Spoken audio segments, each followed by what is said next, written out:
시편 141편에 나와 있는 말씀은 사울로부터 부당한 피해를 당하는 다윗이 어려움 가운데서 하나님을 향해서 기도하고 있는 말씀이 바로 141편에 나와 있는 말씀입니다.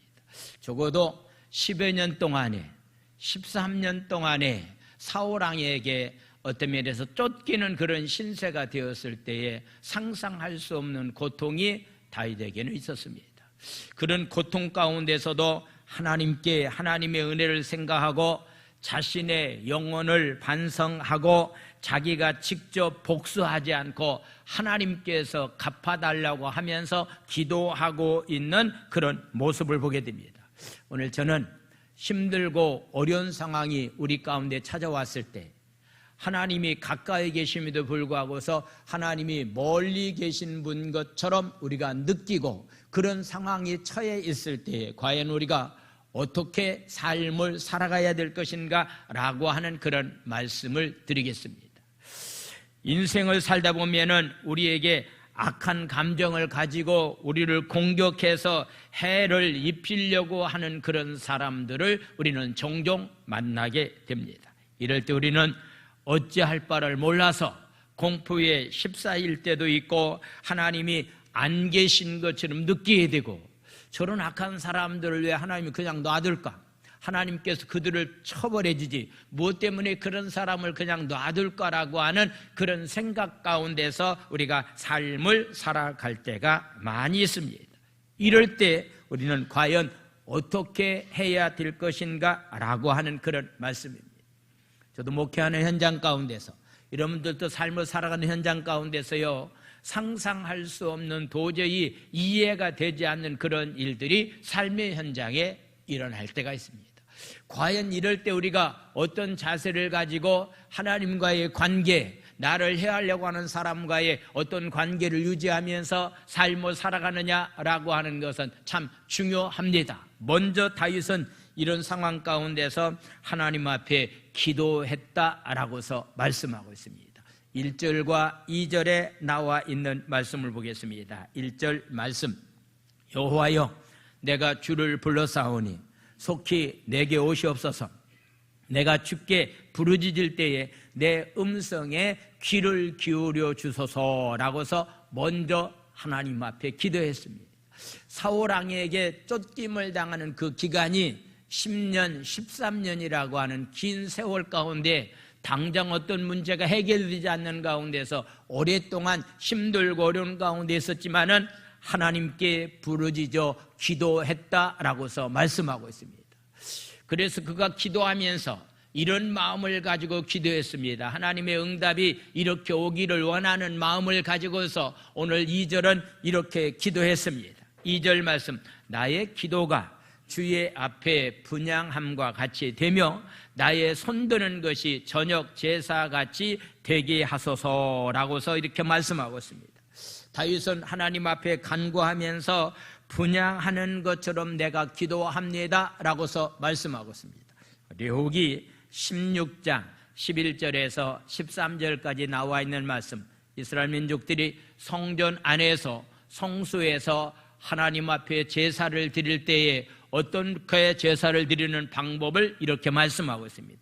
아론은 자기를 위한 속죄제의 수송아지를 드리되 자기와 집안을 위하여 속죄하고 자기를 위한 그 속죄제의 수송아지를 잡고 12절 말씀, 향로를 가져다가 여호와 앞에 제단 위에서 피운 불을 그것에 채우고 또 곱게 긴 간 향기로운 향을 두 손에 채워가지고 휘장 안에 들어가서 13절 말씀입니다. 여호와 앞에서 분향하여 향연으로 증거기의 속죄소를 가리게 할지니 그리하면은 그가 죽지 아니할 것이다라고서 말씀하고 있는 것은 향을 피워서 그 향이 하늘로 올라가는 것을 가리켜서 하나님께서 우리의 제사를, 우리의 기도를 받으셨다라고 하는 그런 의미를 가지고서 분향하는 것처럼 내가 하나님 앞에 기도합니다 라고서 말씀하고 있습니다. 또한 손을 들고서 기도한다라고 하는 말씀이 있습니다. 시편 28편 1절과 2절에 나와 있는 말씀입니다. 여호와여 내가 주께 부르짖으니 나의 반석이여 내게 귀를 막지 마소서. 주께서 내게 잠잠하시면 내가 무덤에 내려가는 자와 같을까 하나이다. 내가 주의 지성소를 향하여 나의 손을 들고 주께 부르짖을 때에 나의 간구하는 소리를 들으소서. 할렐루야. 우리가 주님 앞에 기도할 때에 때로는 손을 들고서 주님 앞에 기도합니다. 손을 들고서 기도한다라고 하는 것은 주님께 나는 항복합니다. 내 힘 가지고는 이런 문제를 해결함 받을 수가 없습니다. 주의 도우심이 없이는 나는 한순간도 살 수가 없습니다라고 하는 이런 마음을 가지고 성전에서 손을 두고 성전에서 분향하는 그런 연기가 올라가는 것처럼 그런 마음을 가지고 나는 하나님 앞에 기도합니다 라고 하면서 다윗은 기도했습니다. 다윗은 전쟁에 나갈 때도 기도했고 전쟁에서 승리하고 난 다음에도 기도했습니다. 우리가 때로는 힘들고 어려운 상황이 있을 때는 기도합니다. 그런데 무언가 잘 될 때는 우리가 기도를 하지 못하는 그런 경우들이, 편안할 때는 기도하지 않는 그런 경우들이 굉장히 많이 있는데 다윗은 전쟁에서 승리하고 난 다음에도 기도했고 전쟁에 나갈 때도 기도했는데 사무엘하 22장에 나와 있는 말씀 보겠습니다. 전쟁에서 승리하고 돌아온 다음에 다윗이 이렇게 기도합니다. 여호와께서 다윗을 모든 원수의 손과 사울의 손에서 구원하신 그날에 다윗이 이 노래의 말씀으로 여호와께 아리어 이르되 여호와는 나의 반석이여 나의 요새여 나를 위하여 나를 건지시는 자여 내가 피할 나의 반석이시여 방패여 나의 구원의 뿌리시여 나의 높은 방대여 그에게 피할 나의 피난처여 나의 구원자시라 나를 폭력에서 구원하셨도다. 할렐루야. 승리하고 난 다음에도 하나님 앞에 감사 찬양하면서 기도를 드렸다. 전쟁에 나갈 때도 먼저 하나님 앞에 기도했다. 사무엘상 23장 1절에서부터 5절까지 말씀입니다. 사람들이 다윗에게 전해보소 블레셋 사람이 그릴라라고 하는 지역에 와서 그 타작마당에 있는 모든 것을 탈취하고 힘없는 여인들과 많은 사람들을 다 이렇게 붙잡아 갔습니다라고 하는 그런 보고를 듣게 됩니다. 2절 말씀입니다. 이에 다윗이 여호와께 물었습니다. 내가 가서 블레셋 사람들을 치리까? 여호와께서 다윗을 시되 가서 블레셋 사람들을 치고 그릴라를 구원하라 하시니라고 하는 말씀. 전쟁을 시작할 때도 자기의 동족이 블레셋 사람들에게 붙잡혀갔고 모든 곡식들을 다 빼앗은 가운데 있기 때문에 물어보지 않는다 할지라도 다윗이 병력을 이끌고 가서 사랑하는 동족들을 구원해야 될 만한 일은 너무 당연한 일입니다. 너무 당연한 일이라 할지라도 하나님께 물어봤습니다. 하나님, 내가 이 전쟁을 해야 됩니까? 안 해야 됩니까? 라고서 하나님께 물었다라고 하는 그런 얘기는 다윗의 매 사는 삶의 현장에서 일어나고 있는 모든 일을 가지고 하나님께 묻고 하나님께 기도하면서 삶을 살았다라고 하는 말씀입니다.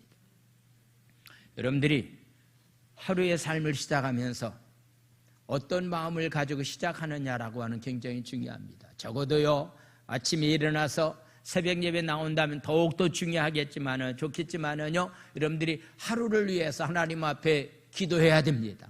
하루 일과를 마치고 난 다음에 잠자리에 들어가기 전에도 하루의 일과 가운데서 하나님의 은혜 가운데서 삶을 사는 것을 생각하면서 기도하는 자로서의 삶을 살아가는 삶이 바로 신앙인의 삶이 되어야 됩니다. 할렐루야.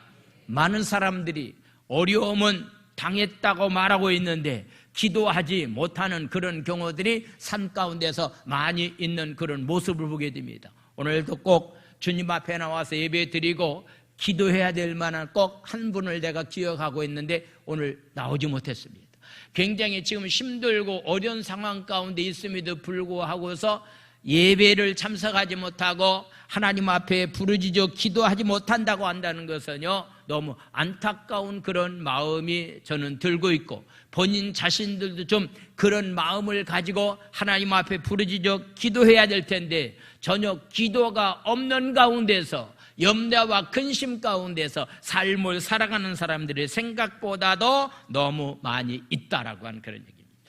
출애굽의 지도자인 모세가 홍해 바다를 만나서 진퇴양난의 어려움 가운데 있을 때에 백성들은 원망하고 불평했지만은 지도자인 모세는 하나님께 기도했습니다. 출애굽기 14장 10절에서부터 16절까지 말씀을 보겠습니다. 바로가 가까이 올 때에 이스라엘 자손이 눈을 들어본 적 애굽 사람들이 자기들 뒤에 이른지라 이스라엘 자손이 심히 두려워하여 여호와께 부르짖고 11절 그들이 또 모세에게 이르되 애굽에 매장지가 없어서 당신이 우리를 이끌어내어 이 광야에서 죽게 했느냐 어찌하여 당신이 우리를 애굽에서 이끌어내어 우리에게 이같이 하였느냐라고 하면서 지도자를 향해서 원망하고 불평하는 그런 백성들의 모습을 보게 됩니다. 이때에 바로 13절에 12절 우리가 애굽에서 당신에게 이른 말이 이것이 아니냐 이르기를 우리를 내버려 두라 우리가 애굽 사람을 섬길 것이라 하지 않았느냐 애굽 사람을 섬기는 것이 광야에서 죽는 것보다 낫다라고 하는 그런 이야기를 하게 됩니다. 13절 말씀입니다. 모세가 백성이 이르되 너희는 두려워하지 말고 가만히 서서 여호와께서 오늘 너희를 향하여 위하여 행하시는 구원을 보라 너희가 오늘 본 애굽 사람을 영원히 다시 보지 아니하리라고 말씀했습니다. 14절 말씀입니다. 여호와께 너희를 위하여 싸우시리니 너희는 가만히 있을지어다. 15절 말씀 여호와께서 모세에게 이르시되 너는 어찌하여 내게 부르짖느냐 이스라엘 자손에게 명령하여 앞으로 나가게 하고 16절은 다 같이 읽겠습니다. 시작. 지팡이를 들고 손을 바다 위로 내밀어 그것이 갈라지게 하라. 이스라엘 자손이 바다 가운데서 마른 땅으로 행하리라. 할렐루야. 오늘 아침에 홍해바다를 만나서 사면초가의 어려움 가운데서 진퇴양난의 어려움 가운데 있는 사람이 있다고 한다면요 물론 우리는 원망과 불평은 어떤 문제를 해결함 받을 길이 없습니다. 우리가 기도하지 않으면 우리 앞에 커다란 문제만 보입니다. 바로의 왕이 보입니다. 바로가 보입니다. 많은 애굽 백성들의 군인들만 보입니다. 앞에는 철렁거리는 홍해바다만 보입니다. 문제 해결자인 하나님은 절대로 보이지 않습니다. 그러나 기도하게 되면은 반드시 하나님께서 역사하셔서 저와 여러분들이 가지고 있는 문제를 해결하여 주실 줄로 믿습니다. 할렐루야. 하나님은 성도의 겸손하고 진실한 기도를 기뻐하시면서 들어 응답해 주십니다. 다른 사람의 음해 때문에 억울한 누명을 쓰고 고통 가운데 있을 때 기도보다도 원망과 불평이 나오고 만약에 그런 상황이 되면은요, 저 사람을 내가 어떻게 죽일까라고 하는 그런 생각이 마음 가운데 불릴 듯 일어날 때가 있습니다. 이럴 때는요, 하나님을 찾기가 굉장히 어렵습니다. 절대로 쉽지 않습니다. 어려운 상황이나 환경만 바라보면은요, 하나님이 찾지 못합니다. 그러나 그런 가운데서도 그 문제를 해결해 주실 분은 하나님밖에 없다라고 하는 믿음을 가지고 기도하게 되면은 하나님이 보이고 문제가 해결함을 받을 수 있게 된다라고 하는 것을 성경은 우리에게 말씀하고 있습니다. 그래서 먼저 여러분들이 삶의 현장에 힘들고 어려운 상황 가운데 있는 사람은 기도해야 됩니다. 물론 편안할 때도 기도해야 됩니다. 그런데요, 국가적인 면에서 세계적인 정황 가운데 코로나19 때문에 굉장히 힘든 그런 모습들이 나라마다 개인적인 면에서 많이 있습니다. 오늘 또 일부 예배 나오신 분이 계신데 제가 가서 예배 마치고 난 다음에 얘기했습니다. 내일 아침부터 제발 새벽 예배를 나와서 함께 기도하자. 지금 상황이 너무 힘들고 어려운 상황 가운데 있는데 죽겠다 살겠다라고 하는 원망과 불평만 하지 말고 하나님 앞에 한번 기도해서 문제 해결함을 받아봐야 되지 않겠느냐라고 하는 그런 얘기를 이렇게 나누는 그런 시간을 가지고 있었습니다. 오늘 여러분들에게도 동일하게 말씀을 드립니다. 이 나라 민족이 세계적인 면에서 힘들고 어려운 일이 이미 일어나고 있습니다. 이런 모든 문제를 해결할 만한 능력은 주님의 손에 달려 있습니다. 할렐루야. 그렇기 때문에 이 민족이 살고 우리가 살고 우리 교회가 사는 길은 한 가지밖에 없습니다. 그 길은 바로 하나님께 기도하는 길밖에 없습니다. 할렐루야. 그래서 10여 년 동안 쫓기는 그런 신세가 되어서 당장의 응답은 받지 못했지만은 하나님께서 응답해 주실 날이 찾아올 것을 믿고서 부르짖어서 하나님 앞에 다윗은 기도했다라고 하는 그런 말씀입니다. 그런 상황 가운데 있을 때 다윗이 그것은요 거룩한 언어 생활을 위해서 하나님 앞에 기도했다라고 하는 그런 말씀입니다. 다윗은 여호와 하나님 앞에 기도합니다. 내 입술에 파수꾼을 세워달라고 기도하고 있는 모습을 보게 됩니다. 즉 3절에 나와 있는 말씀 보겠습니다. 3절 말씀, 여호와여 내 입에 파수꾼을 세우시고 내 입술의 문을 지켜주소서라고서 기도하고 있습니다.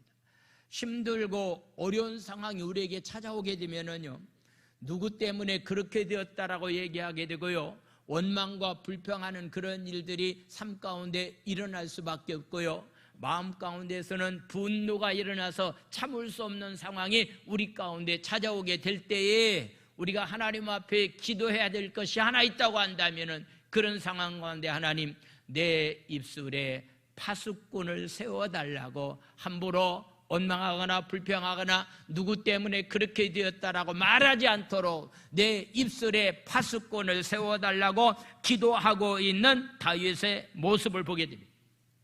말로 인해서 이런 상황 가운데서 죄를 짓지 않게 해달라고 하는 그런 기도인 것을 보게 됩니다. 안토니 A. 후쿠마라고 하는 사람이 그리스도인들의 자아생활이라고 하는 자아성찰이라고 하는 그런 책에서 그러면 그리스도인들이 어떻게 언어 생활을 해야 될 것인가 라고 하는 것에 대해서 적어도 우리 신앙인들이 말을 할 때는 언어를 사용할 때는 3가지의 문을 반드시 통과해야 된다라고 말하고 있는데 첫 번째 문은 그것이 사실인가라고 하는 그것이 사실인가? 지금 내가 말을 하려고 하는 것이 사실인가라고 하는 그런 얘기입니다. 많은 사람들이요 요즘 어떤 면에서 가짜 뉴스가 많다고 그러잖아요. 아주 가짜 뉴스가 너무너무 많이 있습니다. 특별히 정치하는 사람들 보게 되면은요 금방 들통날 것도요 이렇게 가짜로 진실하지 못하게 말하는 그런 경우들이 너무 많이 있는 것을 보게 됩니다. 적어도 우리 신앙인의 삶을 말할 때는 그것이 정말로 사실인가 팩트인가라고 하는 것, 정확한가라고 하는 것을 먼저 아는 것이 필요합니다. 그것이 사실이라고 할 때 그 문을 통과해서 말을 해야 됩니다. 두 번째 해야 될 일이 하나 있다고 한다면 통과해야 될 많은 문이 있다고 한다면 상대방에게 격려가 되는 말인가? 상대방에게 격려가 되는 말. 상대방을 멸시하고 무시하는 그런 말이 아니라 진짜 상대방을 위로하고 격려해 주는 말이라고 한다면 그 문을 통과해서 말을 해도 괜찮습니다. 그러나 그것이 아니라고 한다면 우리가 조심해야 된다라고 하는 것. 세 번째 통과해야 될 만한 문이 있다고 한다면 꼭 필요한 말인가라고 하는 얘기입니다. 꼭 필요한 말인가? 내 입에서 나오는 말이 꼭 필요한 말인가? 상대방을 위로해 줄 만한 그런 말인가? 그 말이 사실인가라고 하는 이 3가지 문을 통과할 때만이 우리가 말을 해야 된다라고서 이야기를 하고 있습니다. 사람들이 어떤 상황 속에서 열을 받으면은 속된 말로 뚜껑이 열려서 감당할 수 없는 언어를 사용해서 오히려 나중에 말로 인해서 더 어려움을 당하고 있는 그런 모습을 보게 됩니다. 오늘 9시 예배를 마치고 제가 지하성전에 이렇게 잠깐 갔는데 우리 함동현 집사님이 주일 학생들과 함께 외치는 말이 있었습니다. 외치는 말이 뭐죠? 할 수 있다, 할 수 있다. 누구 때문에? 예수님 때문에. 10번씩을 외치더라고요. 아마 우리 이 말이 굉장히 중요한 것 같아요. 삶이 좀 힘들고 어렵지만은요, 할 수 있다, 할 수 있다. 어린 생명들에게 이런 믿음을 심어주는 것 참 중요하다라고 생각을 해 보게 됩니다. 적어도 우리는요, 우리 혀는 다른 사람을 일으키고 세우는 선한 일에 사용될 수 있는 반면 저주와 모함과 불평, 악평하는 데 사용되는 경우도 있기 때문에 이런 언어를 사용해서는 안 된다. 그래서 행함을 강조하고 있는 야고보 사도는 언어 생활이 얼마나 중요한 것인가라고 하는 것에 대해서 말씀하고 있습니다. 야고보서 3장 1절에 이하에 나와 있는 말씀 보겠습니다. 야고보 3장 1절. 형제들아, 너희는 선생들 우리가 더 큰 심판을 받을 줄 알고 선생이 많이 되지 말라. 요즘 가장 인기 있는 직업이 경찰하고 아마 선생님이라고 교사라고 얘기하는데 보니까 선생 많이 되지 말라고 얘기하고 있어. 왜 많이 되지 말라고 그러죠? 선생이 하는 일이 뭡니까? 말을 통해서 가르치는 일을 하기 때문에 말이 많으면은 실수가 많는 그런 경우가 있기 때문에 이런 말을 야고보 사도가 사용한 것 같습니다. 2절에 나와 있는 말씀, 우리가 다 실수가 많으니 만일 말에 대한 실수가 없는 자라면은 온전한 사람이라 능히 온몸도 굴레 세우리라. 혹시 이 말씀을 여러분들이 좀 악하게 사용해서는 안 됩니다.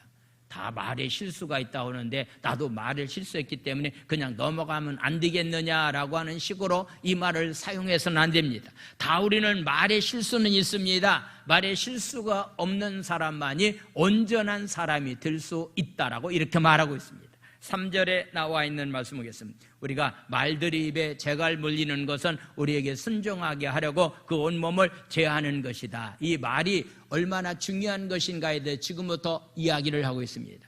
지금 우리가 말들이 입에 재갈 먹인다는 말은 뭡니까? 우리 입에서 나오는 말입니까? 우리가 타고 다니는 몰입니까?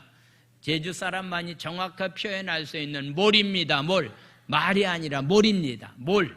몰들의 입에 재갈을 물리는 것은 우리에게 순종하게 하려고 그 온몸을 제하는 것이다 라고서 말했습니다. 그래서 이젠 소 같은 것, 말 같은 것 이렇게 코를 뜨는 그런 경우들이 바로 이 재갈을 물리는 것이라고 말하고 있습니다. 4절에 나와 있는 말씀, 또 배를 보라. 물에 떠다니는 배입니다. 그렇게 크고 광풍에 밀려가는 것들 지극히 작은 키로서 사공의 뜻대로 운행한다라고 말했습니다. 배의 방향이나 전진이나 이 후진 이 모든 것들을 하는 것이 뒤에 붙어있는 조그만 키가 배 전체를 움직인다라고 하는 것. 5절 말씀을 보겠습니다. 이와 같이 도 작은 지체대, 우리 몸 안에서 혀가요 굉장히 작은 지체 가운데 하나입니다. 큰 것을 자랑하는 데다 보라 얼마나 작은 불이 얼마나 많은 나무를 태우는가라고 말했습니다. 산속에 이르는 작은 불이 해마다 강원도 속초나 영월 지역에 이르는 불이요 그냥 온 산 전체를 태우게 만드는 그런 일도 있고, 민가까지 불빛이 와가지고서 많은 어떤 면에서 화재로 인해서 피해를 입는 그런 일들이 종종 일어나고 있는 그런 모를 보게 됩니다. 작은 불씨지만은 한 도시 한 산을 다 태우는 그런 일들이 있다라고 하는 그런 얘기입니다. 6절 말씀 보겠습니다. 혀는 곧 불이다. 불의의 세계라. 혀는 우리의 지체 중에서 온몸을 더럽히기도 하고 삶의 수레바퀴를 불살라 버린다. 기억하십시오. 삶의 인생의 삶의 수레바퀴가 잘 굴러가야 될 텐데 수레바퀴를 불살라 버린다라고 하는 얘기입니다. 무엇이? 우리 입에서 나오는 말이 그렇다라고 하는 그런 얘기입니다. 그 사르는 것이 지옥불에서 나는 것과 같다라고 말하고 있습니다. 7절 말씀, 여러 종류의 짐승과 새와 벌레와 바다의 생물은 다 사람이 길들일 수 있고 길들여 왔다라고 하는 그런 얘기입니다. 우리가 잘 알고 있는 고래, 사자, 호랑이, 코끼리, 요즘은 이렇게 또 애완동물들을 함께 집에서 이렇게 키우면서 사는 사람들이 굉장히 많아지는데요, 거의 다요 길들여져 가지고서 사람들의 말을 잘 듣는 것을 보게 됩니다. 짐승들도 다 사람의 손에서 살아온 것들이지만은 힘 있는 것들이지만 다 길들여진다라고 하는 그런 얘기입니다. 그런데 8절은 이렇게 말하고 있습니다. 혀는 등이 길들일 사람이 없다. 쉬지 아니하는 악이다. 죽이는 독이 가득한 것이 바로 우리 입에서 나오는 혀, 우리 입에서 나오는 말입니다. 9절에 나와 있는 말씀, 이것을 우리가 주 아버지를 찬송하고 또 이것으로 하나님 형상대로 지음받은 사람을 저주한다. 한 입 가지고 하나님을 찬양하고 한 입 가지고 하나님 형상대로 지음받은 사람을 저주하는 일이 우리의 삶이다라고 하는 그런 얘기입니다. 이것은 절대로 되어서는 아니 된다라고 하는 사실을 10절은 이렇게 말씀하고 있습니다. 한 입에서 찬송과 저주가 나오는 데다 내 형제들아 이것이 마땅하냐? 마땅치 않다라고 하는 얘기입니다. 그런데 마땅치 않는 그런 삶이 우리의 삶의 현장에서 일어나고 있다라고 하는 얘기입니다. 11절 말씀, 샘이 한 구멍으로 어찌 단물과 쓴물을 내겠느냐라고 하는 그런 얘기입니다. 어렸을 때 저는 시골에 성장했기 때문에 우물물을 퍼서 먹고서 어린 시절을 보냈습니다. 그런데 늘 동네 안에 있는 우물물들이요, 그 물에서 어떤 면에서 쓴물이 나오기도 하고 단물이 나오기도 합니까? 그런 우물은 찾아봐도 없습니다. 한 물밖에 나오지 않습니다. 그런데 하나님의 형상대로 지음받은 하나님의 귀한 백성들이 하나님을 찬송도 하면서 그 입을 가지고 다른 사람을 저주하는 일을 한다고 한다면 이것은 절대로 옳은 일이 아니다라고 하는 그런 사실을 우리에게 말씀을 하고 있습니다. 만약 여러분들의 혀가 매사에 부정적인 면, 다른 사람에게 상처를 주는 그런 말을 한다고 한다면 그런 사람의 삶은 하나님이 기뻐하시는 거룩한 자의 삶이 될 수가 없다라고 하는 사실을 우리에게 말씀하고 있습니다. 그래서 다른 것은 다 길을 들여도 혀만큼은 길을 들일 수가 없기 때문에 저와 여러분들이 해야 될 일이 있다고 한다면 날마다 하루의 일과를 삶을 시작하면 하나님, 오늘 또 내 입술에 파수꾼을 세워주세요. 오늘 또 내 입술에 파수꾼을 세워달라고 하나님 앞에 날마다 기도하면서 하루의 삶을 살아갈 수 있는 저와 여러분들의 삶이 되기 원합니다. 할렐루야. 따라서 복창합니다. 하나님, 오늘 또 내 입술에 파수꾼을 세워주세요. 파수꾼을 세워달라고 하는 그런 얘기는 하나님이 보시기에 거룩한 언어만 할 수 있도록 내 입술을 지켜달라고 하는 그런 기도입니다. 혀는 길들일 수가 없습니다. 누구만이 길들일 수가 있습니까? 하나님만이 길들일 수가 있습니다. 그래서 우리가 하나님 앞에 날마다 기도하는 그런 삶이 우리 가운데 있어야 됩니다.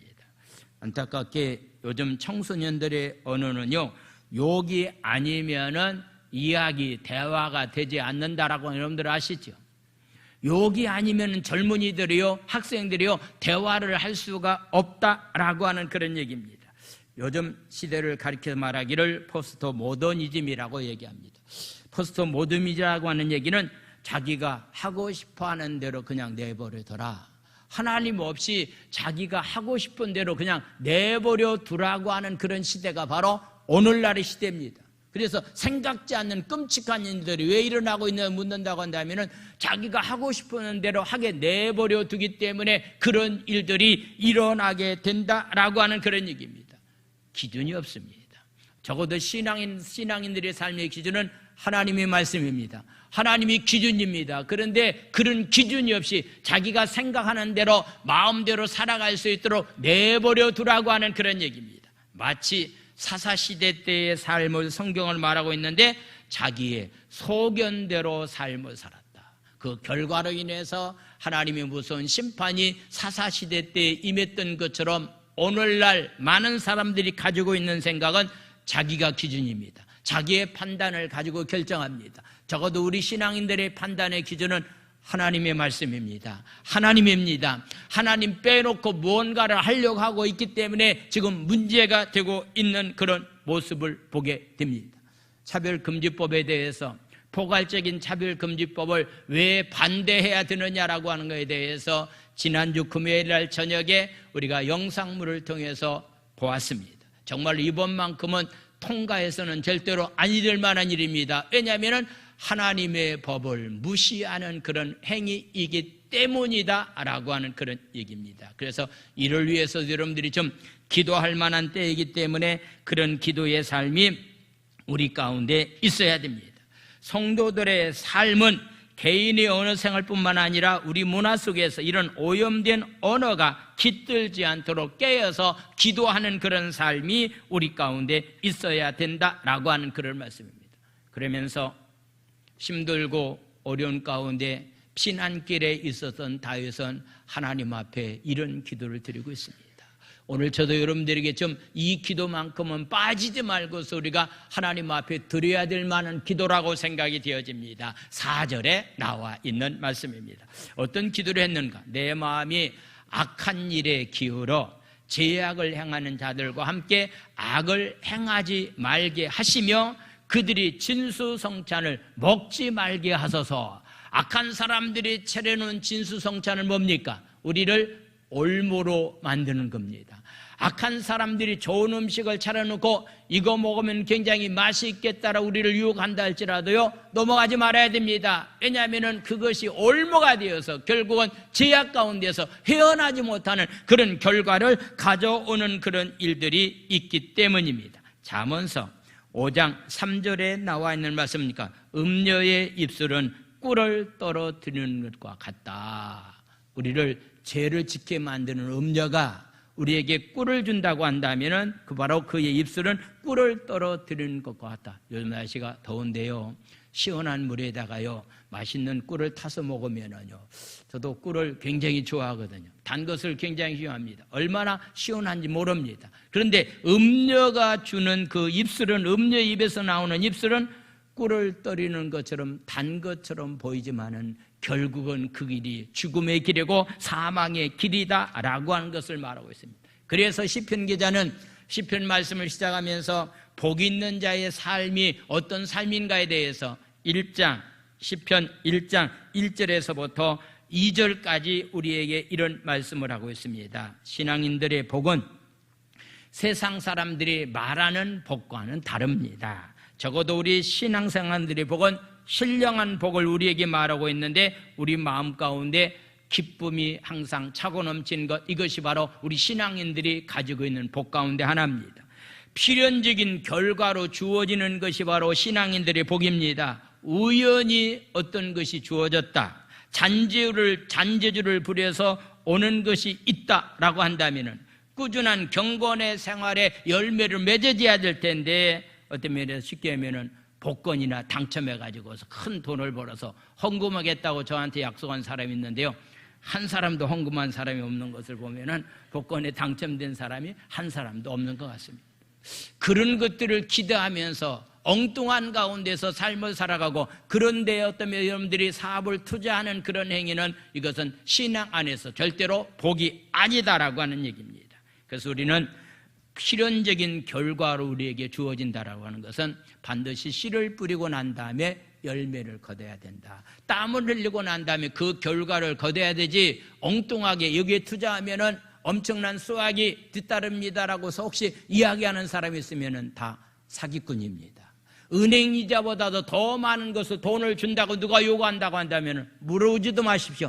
그 사람 다 사기꾼입니다. 절대로 더 많은 돈을 수입을 해서 줄 수가 없다라고 하는 것을 기억하면서, 복 있는 사람들은 먼저 악인들의 꾀를 따르지 않는다, 악한 유혹에 절대로 따라서는 안 된다라고 하는 것, 땀 흘리는 대가로 얻는 수입이 하나님 오시기에 올바른 수입입니다. 죄인들의 길에 서지 않는다라고 하는 건 죄를 지을 자리에 가지 않는다라고 하는 얘기입니다. 악한 것은 모양이라도 버려야 된다라고 말하고 있습니다.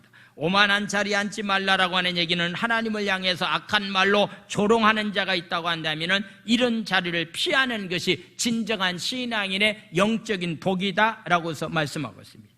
그런데 혹시 의롭게 삶을 살아가는 사람이 내가 어떤 것을 잘못했다라고 지적한다고 한다면 어떻게 해야 되겠는가라고 하는 것에 대해서 5절은 이렇게 말씀하고 있습니다. 5절 말씀을 보겠습니다. 5절 말씀, 의인이 나를 칠지라도 은혜로 여기며, 의롭게 믿음 안에서 신앙생활을 잘한 사람이 너 이거 잘못했구나, 이런 실수가 있구나 하고 얘기한다고 한다면 그것을 은혜로 여기고, 책망할지라도 머리에 기름같이 여겨서 내 머리가 이를 거절하지 아니할지라 그들의 재난 중에도 내가 항상 하나님 앞에 기도하겠다라고 하는 그런 얘기는, 의인이 와서 내가 이런 면은 잘못했기 때문에 이런 면은 고쳐야 되겠다라고 얘기한다고 한다면 그 말을 잘 수용할 수 있는 그런 자세를 가지고 삶을 살아가는 삶이 되어야 된다라고 말씀하고 있습니다. 사람에게는요, 재성이 있습니다. 죄를 짓고 싶어하는 마음이 있습니다. 환경과 조건만 성립된다고 한다면 다 우리는 죄악 가운데 삶을 살아갈 수밖에 없는 존재입니다. 그렇다고 한다면 이런 상황 가운데서 어떻게 우리가 죄를 짓지 아니하고 하나님 앞에 살 수 있을 것인가라고 하는 것에 대해서 성경은 우리에게 말씀하고 있는 시편 1편 3절에 나와 있는 말씀을 우리는 잘 압니다. 여호와의 말씀을 주야로 묵상하는 사람이 바로 어떤 사람이다? 그 사람이 바로 복 있는 사람입니다. 항상 말씀을 가슴에 품고 말씀 안에서 삶을 살아가기만 한다고 한다면 그 말씀을 통해서 악한 것들을 물리치면서 성령이 충만한 가운데서 능력 있는 자로서의 삶을 살아갈 수 있는데, 말씀의 충만함이 바로 성령의 충만함입니다. 이 성령의 능력이 우리 가운데 필요합니다. 저는 개인적으로 기도하면서 그런 기도를 하나님께 했습니다. 하나님, 내가 로마서를 다음 주부터 이렇게 또 계속적으로 말씀을 드릴 텐데 로마서가 16장까지 되었는데 내가 하루에 한 번씩 꼭 읽겠습니다 라고 해서 월요일 날부터 읽었는데요, 어제는 제가 읽지 못했습니다. 5장, 6장까지 읽고서 뒷장을 읽지 못했는데요, 이렇게 결단해도요 한 주간을 그렇게 지킨다라고 하는 것이 굉장히 힘들더라고요. 그런데 말씀을 그래서 저는 또 다시 한번 결정할 겁니다. 내가 월요일 날부터 로마서 1장부터 16장까지를 매일 한 번씩 읽겠습니다 라고 해서 결정하고서 말씀을 읽으면은요 그 말씀이 새로워지게 되고 그 말씀이 바로 능력입니다. 할렐루야. 성령 충만함이 다른 게 아니라 내 안에 하나님 말씀이 충만히 있을 때만이 하나님의 놀라운 은혜 가운데서 삶을 살아갈 수 있게 된다라고 하는 사실을 말씀하고 있습니다. 그래서 자기를 힘들게 했던 사람들을 생각하면서 하나님이 그들을 직접 심판해 주세요. 하나님이 직접 하나님 앞에 심판해 달라고 하나님 앞에 기도하고 있습니다. 다윗은 하나님이 결국 악한 통치자들을 심판하실 것을 말씀을 하고 있습니다. 우리는 하나님이 결국은 고난을 견딜 의인의 손을 높이 들어주시고 악한 자들을 심판하시고 악한 자들을 멸망시킨다라고 하는 것이 시편 1편 4절에서 6절까지 말씀 오겠습니다. 4절에서부터 6절까지 말씀입니다. 악인들은 그렇지 않다. 바람에 나는 겨와 같다. 부르면 다 날아간다라고 하는 것. 그러므로 악인들은 심판을 견디지 못한다. 죄인들이 의인들의 모임에 절대로 들어올 수가 없다. 6절 말씀은 다 같이 읽겠습니다. 시작. 무릇 의인들의 길은 여호와께서 악인들의 길은 망하니로다. 할렐루야. 의인들의 길은 여호와께서 반드시 인정해서 승리하게 만들어 주신다라고 하는 것을 보게 됩니다. 악인에게 핍박을 받을 때 우리는 절망하지 말고 결국 옳고 그른 것은 하나님이 판단해 주실 것을 믿고 하나님을 끝까지 신뢰하면서 삶을 살아가는 그런 자세가 우리 가운데 굉장히 중요합니다. 다윗은 악인들이 파놓은 그들 스스로 걸리기를 원하는 그런 마음을 가지고 기도하고 있는 그런 모습을 보게 됩니다. 악인들이 자기를 죽이려고 파놓은 웅덩이가 있는데 하나님, 나는 그들을 웅덩이에 집어넣지는 않습니다. 하나님이 그들을 웅덩이에 집어넣으면 좋겠습니다 라고 하면서 하나님 앞에 기도하고 있습니다. 에스더 7장 10절에 나와 있는 말씀은 우리가 잘 알고 있는 하만의 이야기가 나옵니다. 하만이 모르드게라고 하는 사람을 죽이고 이스라엘 민족들을 다 멸망시키려고 하고 있는 그런 계기를 가지고 있었을 때에 역시 모르드게를 죽이려고 했던 그 나무에 하만이 달려서 죽게 만드는 하나님의 역사를 우리는 보게 됩니다. 압살롬이라고 하는 사람이 자기 아버지를 죽이려고 반란을 일으키는 그런 모습이 있었는데 압살롬이 어떤 모습이었는가라고 하는 것에 대해서 사무엘하 14장 25절과 26절에 나와 있는 말씀을 보니까요, 압살롬이 아주 잘생긴 사람이었었다. 키가 굉장히 컸다라고 하는 것, 그리고 그 머리털을 자랑하고 있는 그런 모습을 보게 됩니다. 머리털을 자랑했다라고 하는 것은 다른 사람의 머리보다도 숫자가 굉장히 많이 있어서 아름다운 잘생긴 모습 가운데 머리까지도 아름답기 때문에 그것을 자랑했습니다. 그런데 압살롬이 어떻게 죽었지요? 결국은 머리털이 나무의 어떤 면에서 거기서 엉켜가지고서 죽임을 당하고 있는 그런 모습을 보게 됩니다. 다윗은 자신의 마음을 정죄하거나 고상한 내용을 꾸미지 않고서 있는 모습 그대로 하나님 앞에 고백하고 있는 그런 모습을 보게 됩니다. 다윗이요, 어떻게 기도했는가라고 하는 거 우리가 생각해보면 좀 이해되지 않는 그런 말씀도 있습니다. 109편에 나와 있는 말씀에서 다윗이 어떻게 기도했는가.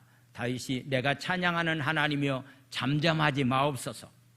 그들이 악한 입과 거짓된 입을 열어 나를 치며 속이는 혀로 내게 거짓말을 하고 있습니다. 3절 말씀 또 미워하는 말로 나를 두르고 까닭없이 나를 지금 공격하고 있습니다. 4절 말씀 나는 사랑하나 그들은 도리어 나를 대적하니 나는 기도할 뿐입니다. 5절 말씀 그들이 악으로 나의 손을 갚고 미워함으로 나의 사랑을 그들이 갚고 있는 상황 가운데 있습니다. 6절 말씀, 악인이 그를 다스리게 하시며 사탄이 그의 오른손에 서게 하소서. 악한 사람이 그를 다스리게 합니다. 그가 심판을 받을 때 죄인이 되어 나오게 하시고 그의 기도가 죄로 변하게 하시며 8절 말씀, 그의 연수를 짧게 하시고 오래 살지 않게 해달라고 그의 직분을 타인이 빼앗아가게 해달라고. 우리가 생각하면 이런 기도는 하면 안 되잖아요.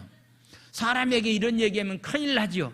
그런데 자기가 지금 당하고 있는 힘들고 어려운 상황 가운데서 자기 마음 가운데 있는 것을 솔직히 하나님 앞에 기도하고 있습니다. 9절에 나와 있는 말씀, 그의 자녀는 고아가 되고 그의 아내는 과부가 되게 해달라고.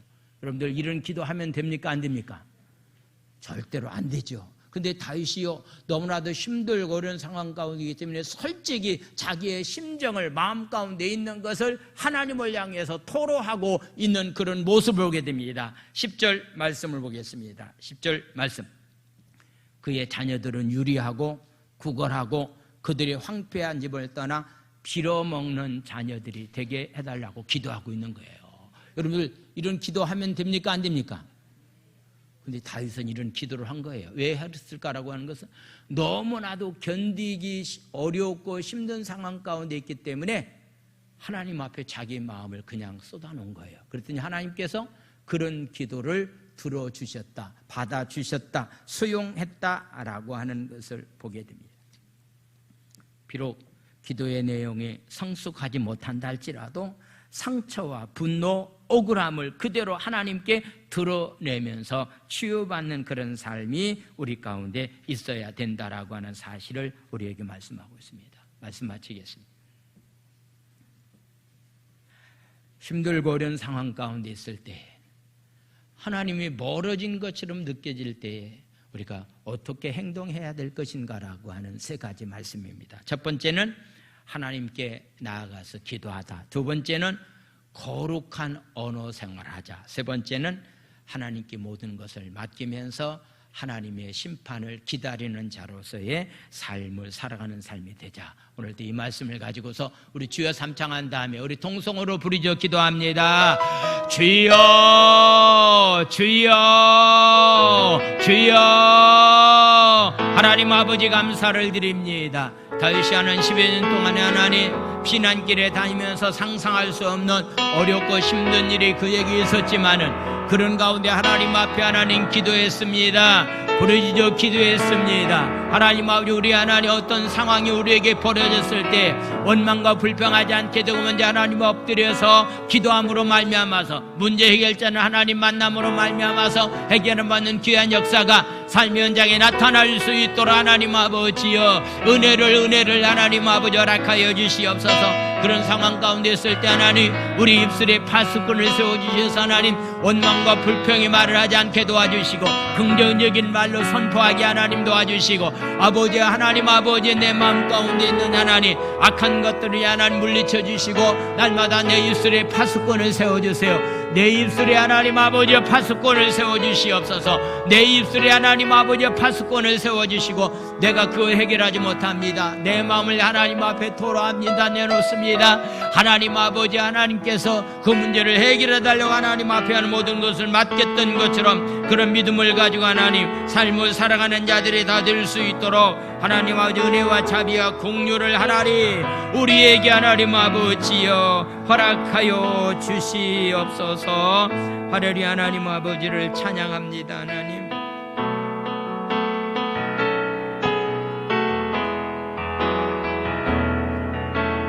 넘지 못할 산이 있건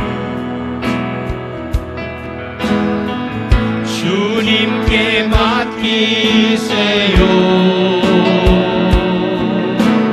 넘지 못할 파도 있건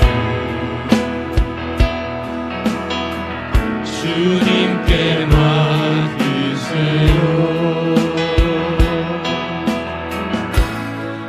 우리 가야 할 길은 멀고도 험하여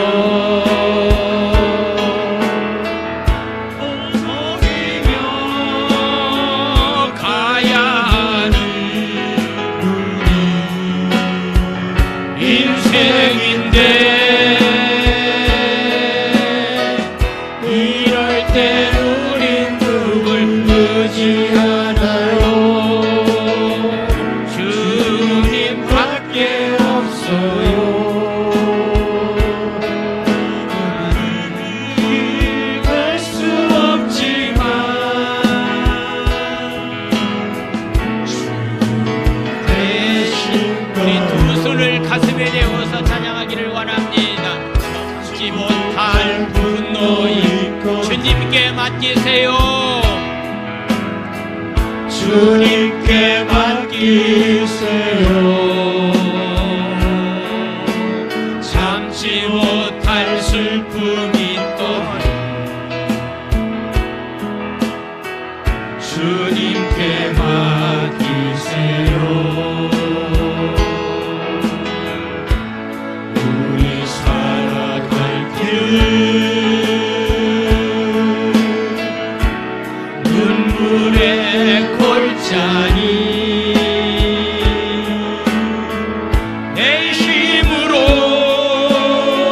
참지 못해 흐르기네. 이럴 때 우린 늘 의지 않아요. 주님밖에 없어요. 그 길 갈 수 없지만 주님이 되신가요? 참지 못할 분노 있거든. 참지 못할 분노 있거든. 주님께 맡기세요. 주님께 맡기세요.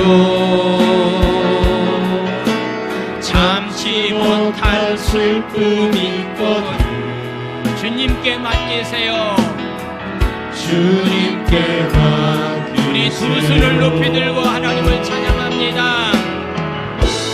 우리 살아갈 길을 눈물의 골짜기 내 힘으로 참지 못해는 흐르기네. 이럴 땐 우린 늘 의지 않아요. 주님밖에 없어요. 그 길 할 수 없지만 주님이 되시나요?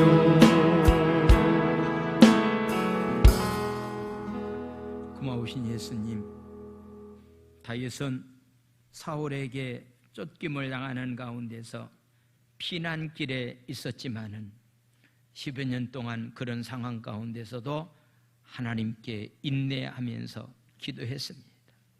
그런 힘들고 어려운 상황 가운데 있을 때에 파수꾼을 입에 세워달라고 기도하면서 언어 생활이 거룩한 자로서의 삶을 살았습니다. 그런 상황이 있을 때에 내 힘 가지고 갚을 수가 없고 내 힘 가지고는 할 수가 없기 때문에 하나님께 모든 것을 맡겼습니다.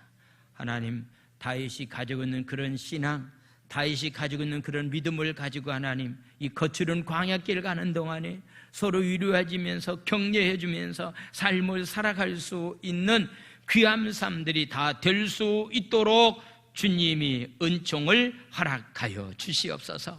오늘도 하나는 상한 심령을 가지고 주님 전에 찾아 나왔습니다. 육체의 연약한 문제를 가지고 주님 전에 찾아 나왔습니다. 우리 하나님 아버지의 삶을 아버지 하나님 아버지 인도해 주시고 우리의 삶을 책임져 주시는 하나님 아버지, 십자가상에서 죄와 저주와 질병의 문제를 주님이 해결해 주셨사온데 예수의 이름으로 명하노니 질병은 묶임으로 떠나갈지어다, 암병은 묶임으로 떠나갈지어다, 암세포는 묶임으로 떠나갈지어다. 하나님, 오늘도 하나님 병원에서 하나님 힘들어하고 고통당하는 사랑하는 아들이 있습니다. 공률과 자비를 하나님 허락하여 주셔서 십자가의 보혈의 배 능력으로 하나님 깨끗이 하나님 치유하여 주시옵소서. 오늘 몸을 드리고 마음을 드리고 정성호 주님 앞에 귀한 예물 드립니다. 삶의 현장이 너무나도 힘들고 어려운 가운데서 오늘도 주님 전에 찾아 나왔습니다. 주님, 그들을 위로해 주시옵소서. 그들을 위로해 주시옵소서. 그들을 주님 위로해 주시고 마음이 참된 평안과 기쁨을 허락하여 주시옵소서. 오늘 귀한 예물들을 드려오니 주님 축복해 주시고 특별히 하나님 김정순 어머니 장영은 사랑하는 딸이 어머니를 이렇게 전도하기 위해서 오늘 또 이렇게 나왔습니다. 김정순 어머니 외에 하나님 함께하여 주시고 예수 십자가의 보혈의 피의 능력 가지고 삶을 살아가는 귀한 삶이 되기를 원합니다. 오늘도 마음을 들을 시간을 드리고 귀한 예물을 주님 앞에 드려오니 하나님 아버지 축복하여 주시고 오늘 특별히 있는 송송한 목사님과 사모님 저에게 잠시 방문했습니다. 그의 사역 현장에 하나님의 기름 부음이 충만히 임하여 주시옵소서. 예수님의 이름으로 감사하며 축복 기도 드려옵나이다. 아멘. 할렐루야. 감사합니다. 우리 다 같이 자리에 일어나셔서 우리 주기도 묵상 드린